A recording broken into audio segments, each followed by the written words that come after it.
Good morning, everyone. This is Miss Ramos. I'm one of the counselors here at Ardrey Kell High School, and today we're going to be looking at a presentation for you guys about stress. We have so many students here. In fact, all of our students experience stress in some form, in some way, every single day. So we want to make sure in student services that you guys are educated and informed about what is stress and what you can do about it. So the bottom line here is that everyone experiences stress. Everyone has some level of stress at all times. Children, adolescents, adults, everybody experiences some levels of it, and that's normal. Stress is something that can motivate you to get things done. Sometimes it can feel really negative, it can feel really difficult to manage, but in the end, stress can generally be a good thing because it motivates you to act. And if it weren't for stress, we wouldn't get anything done. So scientifically, stress is the body's reaction to any external change that requires a response. Basically, that means when something is happening in the outside world, your body wants to react in a certain way, and that might come out as stress. High school is hard. High school is really, really difficult, and there's a lot of change going on in high school. There's a lot of things that you guys are dealing with right now: schoolwork, friends, family, planning for your future. But generally, the bottom line here is that stress is caused by an event and can be temporary. So when you guys took a survey earlier this year, these were the responses of the things that cause our students the most stress. Homework, the 7:15 bell, being here on time, AP classes, those were kind of the biggest ones that are causing our students stress. But you can see all the other reasons that people put on the survey as well: parents, drama, friends, work, deadlines. A lot of things are going on for you guys at this time in your life. So stress can affect you in several different ways. Mentally and emotionally, there's going to be a lot of ways that you're going to feel stress. And I'm sure you have felt this at some point in your life. Maybe you've lacked motivation to get things done. You feel like you're having some more mood swings, or you're a little bit more irritable than normal. Sometimes it leads to problems concentrating in class.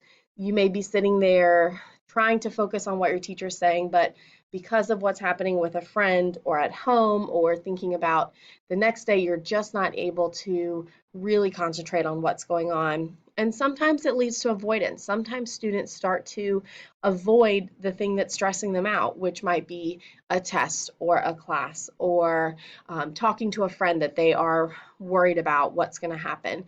So all these are ways that mentally and emotionally you might react to stress. Physically, you might be having some loss of sleep, which is called insomnia. You might get headaches from trying to concentrate too hard. Your stomach might feel a little upset. And then there's some more real physical symptoms, like your heart rate might raise, you might feel a little sweaty, and that's kind of adrenaline kicking in to motivate you to act. All of these symptoms here are completely normal symptoms of stress.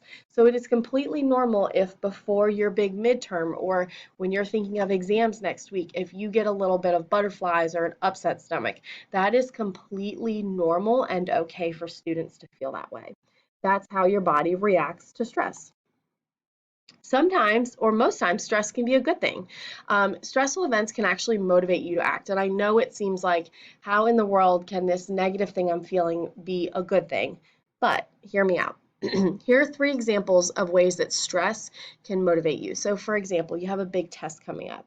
The reason that you sit down and study is because stress is telling you to get things done so that you can have a better grade and that you can be successful and pass the class. That's why you study, because stress is kind of the motivating factor behind there. Another example, being on time so you don't get lockout. That's why when you're at home at 6:40 in the morning, you're getting your backpack together, you're making sure everything's in there, you're cramming down breakfast, you're doing everything you can to get here on time, and that's actually stress working in the background to get you here. Maybe you're having a conflict with a friend. Stress can motivate you to actually speak to them and face that conflict head on.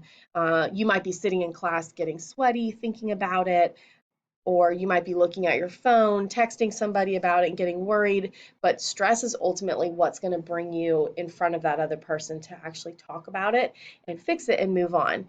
And here's the thing, once you face these stressful situations, generally your stress symptoms will go away. So think about a big test you've taken recently. You might have been really nervous leading up to it, but then as soon as you turn it in, you might still have some worries, when you go back and check your notes or talk to a friend, but generally those big symptoms are going to go away. What do I do about it? This is where we get a lot of students in student services in front of us asking, this is kind of unmanageable. How do I deal with it? And we use something called coping skills. And these are tips and tricks you can use to help your body, to help yourself feel more calm and reduce some of those stress symptoms. And sometimes it's the littlest things that can make a big difference. You're probably doing a lot of these things already and you don't know it. Sleeping is a great way to kind of deal with some of the stress you might be dealing with. Eating, avoid social media. A lot of times students have a lot of conflict and drama that comes directly from Instagram or Snapchat or text messaging. Avoiding social media can be a huge way to reduce the amount of stress that you feel. Physical activity, listen to music, watch TV, see or talk to friends who are positive. And really, you need to remember that not everything works for everybody, and you kind of have to be patient. You might try working out, and it might not make you feel better the first day, but if you continue to go every day, it might start to be something that makes you feel a little bit better. But not everything works for everybody, and that's okay. So these are some coping skills that you can use in the classroom. A lot of times students are in class feeling this way, and obviously you can't just get up and take a lap or anything like that, but these are things you can do while you're actually sitting down in class that could be helpful. So the first one is applying pressure between your thumb and forefinger. This is a pressure point that could release some stress. Again, it's little tiny things that can really make a big difference later on. The second tip is to look out the window. Almost every classroom has a window. So just spend a minute or two glancing out the window, let yourself daydream for a minute, and then kind of regroup and come back to the classroom. The third one says rethink your latte. A lot of you drink coffee, but the suggestion here is maybe to switch to tea or even water. Getting a sip of water can be really refreshing and really get your mind back on track to where it needs to be. Number 4 is sit up straight. You'd be surprised when you notice you're not sitting up straight, how much of a difference it can make when you do sit up straight.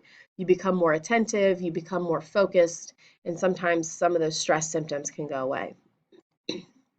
Change your breathing rate. Try to take some slow, deep breaths. Inhale for 4 seconds, hold for 2 seconds, then exhale for 4 more seconds. Repeat a couple of times. This is something you can do very quietly at your desk. And the last one is find a way to fidget. Find something that you can manipulate with your hands that is going to make you feel more relaxed. And again, not every single one of these is going to work for every single student in this building, but these are some suggestions that we have found that work for kids. Here are some tips for things you can definitely do at Ardrey Hill. Generally in the classroom, make sure you write in your agenda every day, even if you think you're going to remember, and maybe even consider using a large monthly calendar to see due dates in advance. This can be a great way for you to see that you have a project in 2 weeks, so you need to go ahead and get started. Sometimes we forget to flip forward in our planner, which is completely normal. Make a habit of going to tutoring. If you get time in class to do homework, take advantage of it. Stay organized with colored folders, however you need to do it. Make a point to organize on Sunday nights. When you come into school on Monday, I promise you an organized backpack and notebook equals an organized mind. If your bag or backpack is disheveled, your mind is going to be disheveled. And we see that over and over again. This is a good tip. Ask your friends if they need help in a class that you guys have together and try to reteach them. So let's say you and a friend have earth science together and your friend says they absolutely do not understand atmospheric pressure. If that's something that you understand, take a minute to teach it to them, and this benefits them from getting a different perspective, and it can also benefit you by reteaching yourself. Of course, be sure that you're teaching the correct information, but this is a great way to reteach yourself. You could try reteaching your parents, your dog, your friends, your siblings, anybody works, just any listening ear where you're kind of relearning the information yourself is a great way to do it. Here's a good one. Be smart about registration. Challenge yourself, but don't cause yourself unnecessary stress. It is not the end of the world if you do not take 3 or 4 AP classes next year. You need to do what's best for you and you alone. Try not to compare yourself to anybody else. Everybody has different plans while they're in high school and after high school. So you need to do what's best and most comfortable for yourself while still challenging yourself. And the last one is use your resources. Be sure you're signing up for nighttime if you need it. Don't go to study hall if you know that you're not going to get anything done. If you know that you need some reteaching in math, sign up for nighttime. Talk to your parents, talk to your counselors, and that's what this next page is about. It's got some other tips. Surround yourself with people that you care about and care about you. Make sure that you really have a solid group of people that you feel like you can rely on, even if it's 1 or 2 people. It's not about quality. I'm sorry, it's not about quantity, it's about quality. Surround yourself with friends who are positive and encouraging. Make sure that you're communicating with your parents and with your teachers, with your friends too. Make sure that you're really communicating. Put your phone away while you're doing homework or studying or need to be sleeping. This is a big one. A lot of times students get into situations very late at night when they should be sleeping. So please, we encourage you to put your phone away while you're trying to get things done. Maybe think about taking a break from social media, like we said. Make sure you're getting involved. It seems like that adds more to your plate, but sometimes it can be a great way to reduce stress because it's a way to have a positive association with school instead of just thinking of school as a place that gives you homework. But be mindful of how you're spending your time after school. So be involved, but also make sure you're not going home and taking a nap for 2 hours because then you're not going to be able to sleep at night. So go home, get a snack, get some homework done, and then try to relax if you're able to. Who can I talk to about this stuff? Communication is so important. Try to keep your parents in the loop. You know that if your parents find out about something after the fact, they're usually more upset than before. So keeping people in the loop, talk to your teachers, let them know what you're not understanding and what you need. They will be very helpful in these situations. And of course, school counselors can help. We help students get organized. We help them develop plans to get back on track if you feel like you're kind of way off base. We can help with resources. We advocate for students. Advocating means that we speak up on your behalf. And so those are all things and more that school counselors can do as well. So sometimes students say that they are feeling anxiety, and so stress, as we've reviewed, is usually temporary and caused by something external. But anxiety is when your stress reaches extreme levels and lasts for months at a time and really distracts you and causes complications in your life.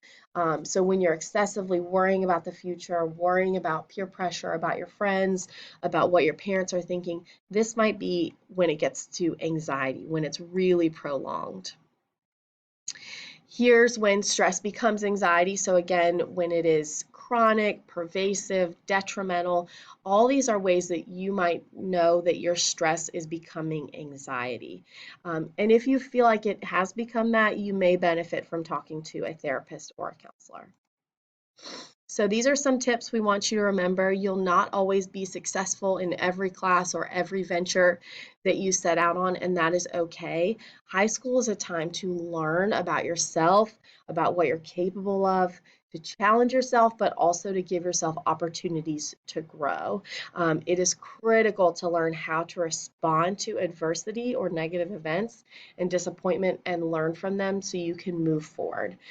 These are all things we really, really want you to remember while you're in high school because it is so important. We want you to be successful, but also have a very well-balanced high school experience.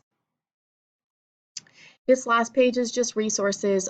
This PowerPoint will be posted on the Student Services website. Of course, you can talk to your school counselor, the psychologist, a therapist, parents about any issues that you're having. And then I just provided some additional websites that we kind of support and feel like have a lot of good information for you. Thanks so much, and I hope you guys have a great day.